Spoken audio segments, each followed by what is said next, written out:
গত ৪ দিন আগে ট্রেনে শ্লীলতাহানি দুর্ব্যবহারের অভিযোগ ওঠে গড়িয়ার এক বাসিন্দার বিরুদ্ধে। রামপুরহাট থেকে ফেরার সময় ট্রেনের কামরায় শ্লীলতাহানি করা হয় বলে অভিযোগ। সেই ঘটনায় এবার পদক্ষেপ গ্রহণ করল জিআরপি। মল্লারপুরের বাহিনী মোড় এলাকা থেকে সাঁইথিয়া জিআরপি এক ব্যক্তিকে গ্রেফতার করে আজ রামপুরহাট আদালতে পেশ করল। ধৃত ব্যক্তির নাম বদ্রীনাথ দাস। জানা যায়, মা তারা এক্সপ্রেস ট্রেনের কামরায় বেশ কিছু যুবক মহিলাকে কটূক্তি ও শ্লীলতাহানি করেন বলে অভিযোগ ওঠে। নৈহাটি জিআরপিতে অভিযোগ করা হয় ও রেলের হেল্পলাইনে অভিযোগ করা হয়। সাঁইথিয়া জিআরপি গতকাল রাতে মল্লারপুর বাহিনী মোড় এলাকা থেকে গ্রেফতার করে অভিযুক্তকে।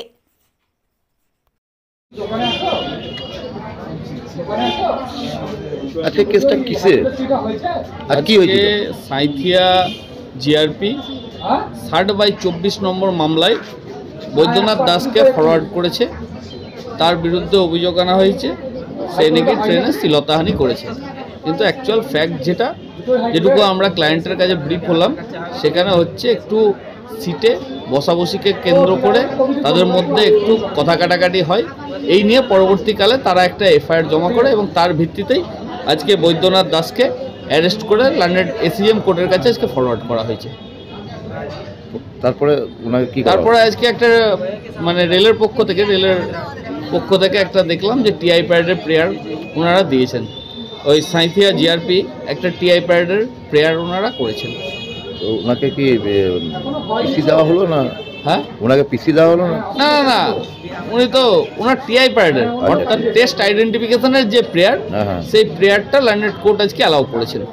আচ্ছা, আপনার নাম? অভিষেক ব্যানার্জি। আজকে যে জিআরপিএফ তরফ থেকে একটা অ্যাকচুয়ালি ঘটনার যে অভিযোগ সেটা ঘটনাটা হচ্ছে 13/12 ঘটনা, 13/12/2024 শনিবার দিন ডাউন মা তারা এক্সপ্রেসে ইনসিডেন্টটা হয়েছিল। তো একজন ভদ্রমহিলা এবং তার ফ্যামিলি মেম্বার যাদের বাড়ি হচ্ছে গড়িয়া, তারা যখন রামপুরহাট থেকে ট্রাভেল করছিলেন, সেই ট্রেন যখন নেক্সট স্টেশন তারাপীঠ রোডে দাঁড়ায়, সেখানে 15 থেকে 17 জনের একটা গ্রুপ, ম্যাক্সিমাম মেল মেম্বার ছিল। তারা ওই জেনারেল ডিব্বা সেখানেই চাপে ওই ভদ্রমহিলাদের সাথে একই সাথে ট্রাভেল করছিল।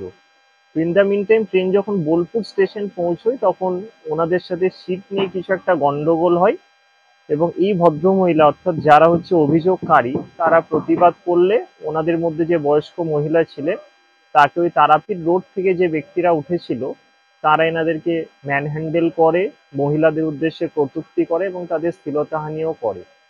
তো সেই পরিপ্রেক্ষিতে গত 16 তারিখ একটা অভিযোগ ইনিশিয়েট হয়েছিল, যেহেতু জিআরপি জুরিসডিকশন পড়ছে অন বোর্ড 10-এ ঘটনাটা ঘটেছে। জিআরপি সাঁইথিয়া একটা অভিযোগ ওখানে রেজিস্টার হয় এবং যেটা হচ্ছে যে ওই মহিলারা যারা অভিযোগকারী তারা তো ওই ব্যক্তিদের চিনতো না, প্রিভিয়াসলি পরিচিত নয়। তো অভিযোগটা ছিল এগেনস্ট আননোন পারসন। বিএনএস এর 74, 76, 79, 351 ক্রিমিনাল ইন্টিমিডেশন, যেটা আমাদেরকে ভয়ও দেখানো হয়েছিল। তো পরবর্তীকালে তদন্তে এক ব্যক্তির নাম উঠে আসে, যেটা হচ্ছে যার নাম হচ্ছে বৈদ্যনাথ দাস, বাড়ি হচ্ছে বাহিনা মোড়, মল্লারপুর থানা।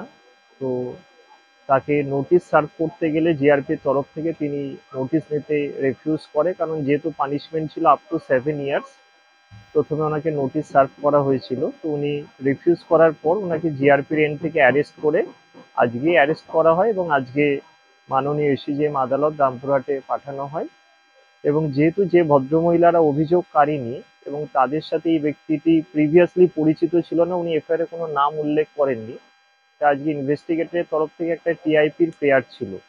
তো মাননীয় এসিজেএম কোর্ট রামপুরহাট সেই প্রেয়ারটি অ্যালাউ করে এবং ততদিন এই আসামিকে জেল হেফাজতে প্রেরণ করা হয় এবং আগামী 26/12 এই আসামি প্রোডাকশনের দিন ধার্য করা হয়েছে।